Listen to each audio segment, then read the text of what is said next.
최근 중국에서 거행된 한 기념식에서 시진핑 주석과 푸틴 대통령이 나눈 이 사적인 대화가 한 마이크로 생중계되는 바람에 화제가 된 이러한 내용이 있습니다. 그분들이 한 마이크가 켜진 줄을 모르고 사적인 대화를 나눈 겁니다. 그 내용은 푸틴 대통령이 시진핑에게 이야기하는 겁니다. 생명공학은 끊임없이 발전하고 있습니다. 그래서 인간의 장기는 끊임없이 이식될 수 있어 당신은 오래 살수록 젊어지고 심지어 불멸에 이를 수 있습니다. 이렇게 푸틴이 시진핑에게 이야기한 겁니다. 그 이야기를 들은 시진핑 주석은 일각에서는 이번 세기에 인간이 150살까지 살 수 있을 것이라 예측합니다. 이렇게 답을 했다라는 겁니다. 여러분, 우리가 사람들 만나면서 오래 사십시오, 100년 사십시오, 100살까지 사십시오. 어떤 분들은 그러면 한 200살까지 사십시오. 200살은 조금 심했나요?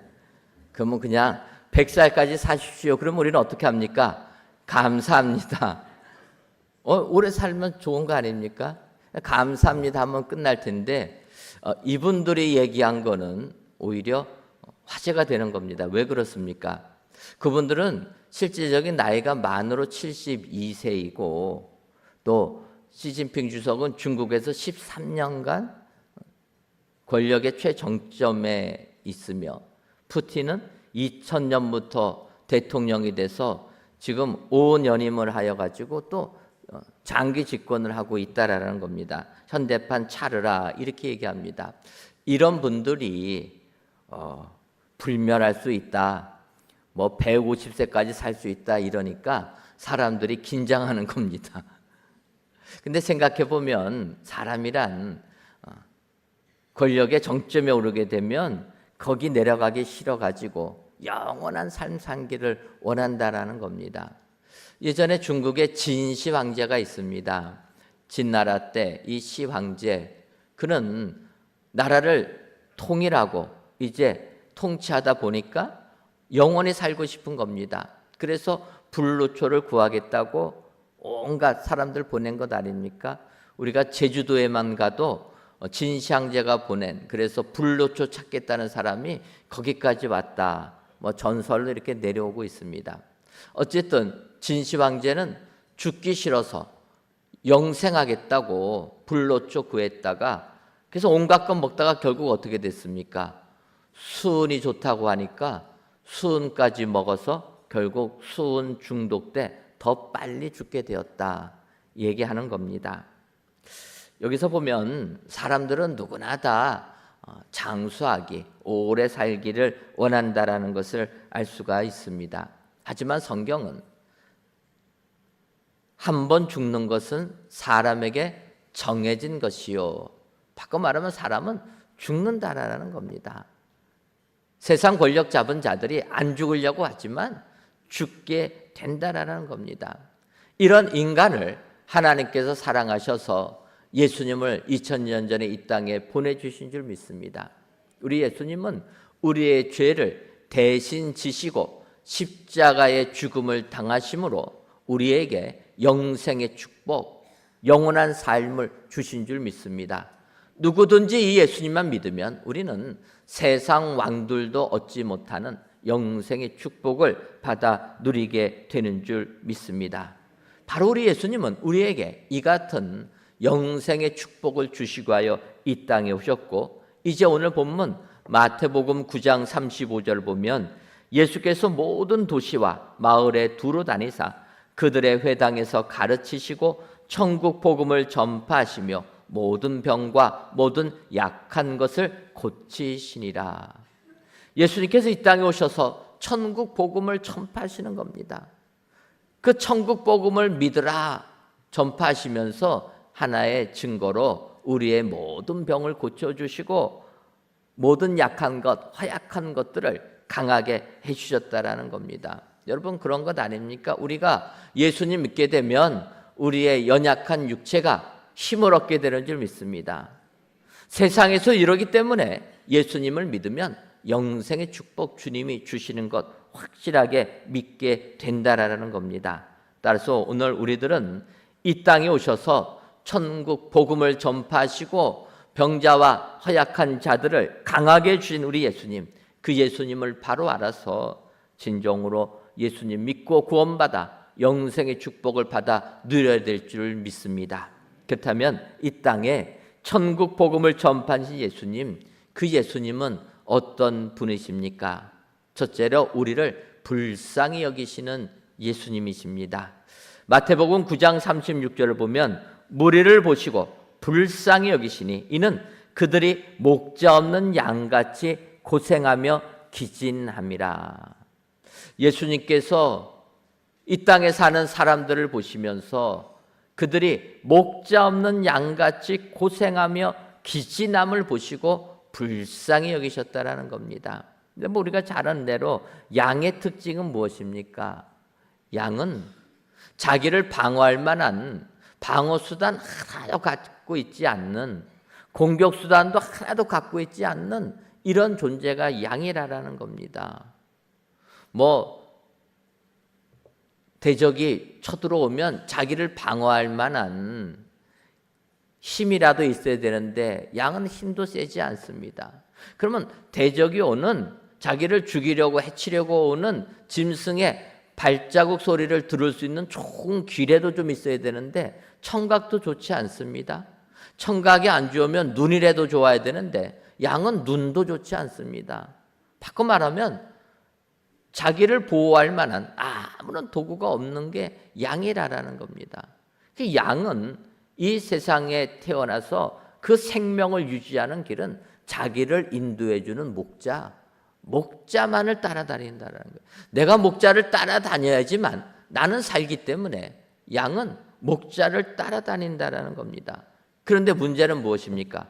목자 없는 양이라. 목자가 없는 겁니다. 그러면 이 양은 이 땅을 살아갈 수가 없다라는 거예요. 오도 가도 못하는 불쌍한 자가 목자 없는 양 아닙니까? 예수님께서 이 땅을 살아가는 우리들을 보시고 목자 없는 양 같다 하시면서 불쌍히 여기셨다라는 겁니다. 여러분, 이 세상을 살다 보면 불쌍한 사람들이 종종 있게 됩니다. 우리가 성경을 봐도 창세기에 보게 되면 야곱과 결혼한 레아가 등장합니다. 우리가 아는 대로 이삭의 쌍둥이 아들 야곱 장자권 빼앗았다가 결국은 쫓겨나는 것 아닙니까? 결국 라반의 집에 가서 머물게 되는데 라반에게는 딸이 2명의 딸이 있었습니다. 그런데 야곱이 외삼촌 라반의 집에서 딸들을 보니까 거기에 둘째 딸 라헬이 사랑스러웠다라는 겁니다. 그래서 야곱은 라헬과 결혼하기 위하여서 열심히 일한 것 아닙니까? 그런데 결혼식 날 외삼촌이 어떻게 합니까?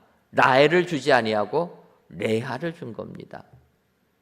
레아 입장에서 보면은 하루아침에 자기가 야곱의 아내가 된 겁니다. 남편은 누구를 사랑합니까? 라헬을 사랑합니다. 자기는 야곱과 결혼했는데 남편의 사랑을 받지 못한 여인이라는 겁니다. 여러분, 결혼했는데 사랑을 받지 못한다는 것 얼마나 불쌍한 여인입니까? 그래서 창세기 29장 31절을 보면 여호와께서 레아가 사랑받지 못함을 보시고 그의 태를 여섰으나 라헬은 자녀가 없었더라. 이렇게 말씀하십니다. 여호와께서는 레아가 사랑받지 못하는 것을 보시고 불쌍히 여기셔서 태를 열어주셨다라는 겁니다. 그런데 레아가 태의 문이 열려서 아들들을 낳는데 아들들의 이름을 짓는 걸 보면 얼마나 레아가 불쌍한 여인인가라는 걸 느끼게 됩니다. 그녀가 첫 아들 르우벤을 낳게 됩니다. 르우벤을 낳으면서 이름을 이렇게 집니다. 주께서 나의 괴로움을 돌아보셨다. 남편의 사랑을 받지 못하는 나의 괴로움 주께서 돌아보시고 아들 르우벤을 주셨다. 그래서 르우벤이라고 이름하는 겁니다. 두 번째 아들 시몬을 낳았을 때는 이렇게 얘기하는 겁니다. 여호와께서 내가 사랑받지 못함을 들으셨으므로 내게 이 아들도 주셨도다. 루벤을 주셨음에도 불구하고 아직도 남편의 사랑받지 못하는 것을 주님이 들으셔서 두 번째 아들 시몬을 주셨다. 이렇게 고백하는 겁니다. 셋째 아들 레위를 낳게 됩니다. 레위를 낳으면서 레아가 이렇게 이름 부릅니다. 내 남편이 지금부터 나와 연합하리로다. 셋째 아들까지 낳았는데 남편이 나와 하나가 안 됐다라는 겁니다. 남편이 나를 사랑하지 않는다라는 겁니다. 얼마나 처지가 불쌍한 여인입니까? 넷째를 낳을 때 비로소 레아가 이렇게 고백합니다. 내가 이제는 여호와를 찬송하리로다. 여러분, 레아라는 여인은 자기의 의지와 아무런 상관없이 야곱과 결혼하게 되었습니다. 결혼했는데 남편은 라헬을 사랑하고 자기를 사랑하지 않는 이런 처지가 된 겁니다. 이렇게 불쌍한 처지에 빠진 레아, 하나님께서 그를 불쌍히 보시고 그에게 아들들을 주신 겁니다. 야곱의 12 아들들이 이스라엘의 12지파가 되어서 큰 나라를 이루게 됩니다. 그런데 야곱의 12지파의 6 아들이 레아의 소생이었다라는 겁니다. 여러분, 하나님이 불쌍히 여기시면 우리는 복받게 되는 줄 믿습니다.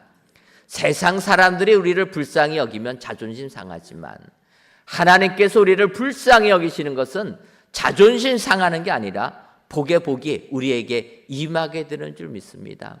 천국 복음을 전파하신 예수님, 우리들 이 땅에 살아가는 우리들 보시고 불쌍히 여기신다. 여러분, 오늘도 주님의 불쌍히 여기심을 받아 하늘의 복을 받아 누리시기를 바랍니다.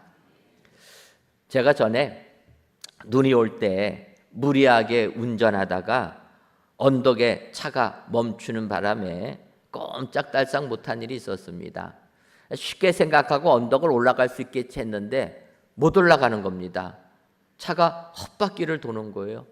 놀래가지고 악셀을 밟았더니 완전히 눈이 녹아가지고 더 파묻혀버리는 겁니다. 막 힘을 쓰다가 안 되게 생겨서 내려가지고 옆집 문 두드려가지고 삽을 빌려가지고 어떻게든 나가보려고 삽질해가면서 차를 몰았는데 결론은 더 빠져가지고 힘은 힘대로 쓰고 기진맥진한 가운데서 안 되겠다 해서 서비스 센터를 불렀습니다. 견인 차주가 와가지고 기진맥진에 빠져있는 저를 보면서 불쌍하게 보면서 하는 말이 있습니다. 선생님, 힘 빼지 말고 차가 안 움직이면 바로 저를 부르지 왜 죽도록 고생한 다음에 이제야 불러가지고 헤매고 있습니까? 저는 그 말을 들을 때 참 제 자신이 불쌍해 보였습니다. 정말 아무 생각 없이 내 힘으로 좀 해보겠다고 했는데 힘은 힘대로 빠지고 차는 차대로 안 나오고 그분이 제 차에다가 밧줄 묶어가지고 나가니까 그냥 나가더라고요. 얼마나 허망한지. 여러분, 예수님께서 우리의 삶을 보시는 것이 이와 같다 이렇게 생각해 보았습니다. 우리가 진창에 빠져서 내 힘 가지고 내 의지 가지고 좀 헤어나오려고 안간힘을 쓰고 힘은 힘대로 쓰지만 오히려 수렁에 더 빠져들어가는 게 우리의 인생 아닙니까? 이때 우리 예수님 우리를 불쌍하게 보시는 겁니다. 힘쓰지 말고 나한테 오지. 내가 내미는 손을 붙잡지. 네가 하겠다고 그렇게 하냐. 여러분, 예수님은 오늘도 이 세상을 살아가는 우리들 불쌍히 여기시는 분인 줄 믿습니다. 예수님이 손 내밀을 때 우리가 그 손 붙잡으면 우리는 이 세상을 이기게 되는 줄 믿습니다. 혹시라도 내가 처한 삶이 힘들고 어려운 분들 계시다면 예수님이 내미는 그 손 붙잡으시기를 바랍니다. 천국 복음을 전파하기 위해 이 땅에 오셔서 복음을 선포하신 예수님, 그 복음을 붙잡고 예수님 믿을 때 우리는 영생의 축복을 받아 누리게 될 줄 믿습니다. 다음으로 천국 복음을 전파하시는 예수님은 우리의 문제를 아시는 예수님이십니다. 마태복음 9장 37절을 보면 이에 제자들에게 이르시되 추수할 것은 많되 일꾼이 적으니 이렇게 말씀하고 있습니다. 기진한 무리들을 불쌍히 여기신 예수님, 그 다음으로 그들의 문제가 무엇인지 아시는 분이라는 겁니다. 여러분, 우리가 우리에게 어떤 문제가 있다라는 것을 알게 되면 우리는 그 문제를 해결할 수가 있습니다. 문제는 내가 무엇을 문제가 있는지조차 모르고 있다는 게 문제 아닙니까? 바꿔 말하면 나에게 문제가 있는지를 전혀 모르기 때문에 그 문제를 벗어날 기회를 놓치고 있다는 겁니다. 사도 바울은 데살로니가 성도들에게 권면합니다. 주님의 재림이 임하였다 이야기하면서 그럼에도 불구하고 자기들이 영적인 삶을 잘하고 있다고 착각하면서 이 세상 살아가는 자들에게 경고하는 말씀입니다. 데살로니가전서 5장 2절과 3절을 보면 주의 날이 밤에 도둑같이 이룰 줄을 너희 자신이 자세히 알기 때문이다. 그들이 평안하다 안전하다 할 그때에 임신한 여자에게 해산의 고통이 이름과 같이 멸망이 갑자기 그들에게 이르르니 결코 피하지 못하리라. 우리에게 깨어있으라 권면하는 말씀입니다. 그런데 어떤 사람들은 깨어있지 못하고 잠자고 있다라는 겁니다. 왜 잠잡니까? 나에게 문제가 무엇인지 모르기 때문이라는 거예요. 그들은 평안하다 안전하다 하면서 자기에게 있는 영적인 문제가 뭔지 모르고 있다라는 겁니다. 그러니까 평안하다 안전하다, 요즘 말로 하면 이 정도만 내가 신앙생활하면 잘한 것 아니냐, 내가 이 정도 주님 섬기면 주님이 칭찬할 것이다, 그렇게 생각한다라는 겁니다. 나에게 무슨 문제가 있는지 전혀 발견하지 못하고 잘하고 있구나 착각하면서 살고 있다라는 겁니다. 이런 자들에게는 희망이 없는 겁니다. 그런데 여러분, 우리 주님 예수님은 어떤 분입니까? 우리에게 어떤 문제가 있는지 아시는 분이라는 거예요. 예수님이 우리에게 어떤 문제가 아시기 때문에 우리에게 소망이 있는 줄 믿습니다. 왜 그렇습니까? 우리 주님은 우리에게 어떤 문제가 있는지 아시기 때문에, 아신다면 답을 주시는 분 아니겠습니까? 그러니까 희망이 있는 겁니다. 여러분, 우리가 몸이 아프면 병원을 가게 됩니다. 병원을 가면 의사가 진단을 하고 이런 병이니까 이 약 먹으면 됩니다. 그런데 여러분, 우리의 병이 좀 심각한 병이 되면, 그래서 큰 수술을 해야 된다 이렇게 되게 되면 한 병원 가서 우리가 그 의사의 지시대로 따르기가 어렵습니다. 왜냐하면 의사도 사람이기 때문에 진단을 잘못할 수도 있다라는 겁니다. 그래서 큰 병에 걸리면 우리가 한 병원만 가지 않고 한두 군데 더 다니지 않습니까? 그래서 정확한 진단 나오게 되면 그 진단을 가지고 우리가 수술을 어떻게 해야 되고 어떻게 치료할 것인가 방법을 찾아서 병을 고치는 겁니다. 여러분, 진단이 잘못되면 어떠한 약을 먹어도 낫지 못하는 것 아닙니까? 요즘에 많은 분들이 인터넷이 발달되고 유튜브가 막 있다 보니까 대부분 사람들이 반 의사가 된 것 아닙니까? 그래서 병원에 가서 뭐라고 얘기합니까? 의사 앞두고 얘기하는, 선생님 제가 보니까 제 병은 여기가 아프고 여기가 아프고 여기가 아파서 이런 병 같습니다. 그때 의사분이 뭐라고 얘기합니까? 유튜브 그만 보시고 내가 전문적으로 공부한 사람이니까 제 말을 믿으십시오, 그러는 것 아닙니까? 여러분, 정확한 진단을 해야 되는 겁니다. 그래서 우리가 의사한테 가는 거예요. 의사한테 가면 의사가 정확하게 진단을 해주는 겁니다. 진단이 정확하면 우리는 취함을 받게 되는 겁니다. 그런데 돌아다니는 인터넷 또 유튜브 보고 하게 되면 어떻게 됩니까? 병만 키워서 오는 것 아닙니까? 여러분, 우리가 믿는 예수님은 우리의 문제를 정확하게 아시는 분인 줄 믿습니다. 우리의 모든 문제 내가 차마 남에게 말하지 못하는 문제까지도 우리 예수님은 다 아시는 분인 줄 믿습니다. 주님이 우리의 문제를 아신다면 우리에게 희망이 있는 줄 믿습니다. 오늘도 천국 복음을 전파하기 위하여 이 땅에 오신 예수님, 우리의 모든 문제를 다 아신다. 여러분 확신하시고 우리 주님 앞에 나아가서 모든 것 해결안 받는 축복이 여러분들에게 임하시기를 주님의 이름으로 축원합니다. 마지막으로 천국 복음을 전파하시는 예수님은 해답을 주시는 주님이십니다. 마태복음 9장 38절을 보면 그러므로 추수하는 주인에게 청하여 추수할 일꾼들을 보내주소서 하라 하시니라. 예수님은 기진맥진한 무리들을 보시면서 일꾼이 없다라는 것을 문제를 아십니다. 그래서 그 문제 해결할 것이 무엇이냐? 추수하는 주인에게 청하여 일꾼을 보내어 달라 기도하라라는 겁니다. 여러분, 우리 예수님께서는 이와 같이 우리의 문제를 다 아시고 해결하는 답을 주시는 분이신 줄 믿습니다. 그들에게 너희들이 기진맥진한 이유는 너희들을 하나님께로 인도해 줄 일꾼들이 부족하다. 그러니 그 일꾼들을 보내어 달라라고 기도하라 이야기하는 겁니다. 거기에 맞춰서 기도하면 하나님께서 그 일꾼들을 우리에게 보내주실 줄 믿습니다. 바로 그 일꾼들을 보내주는 날이 오늘 이 시간 아닙니까? 오늘은 어떤 날입니까?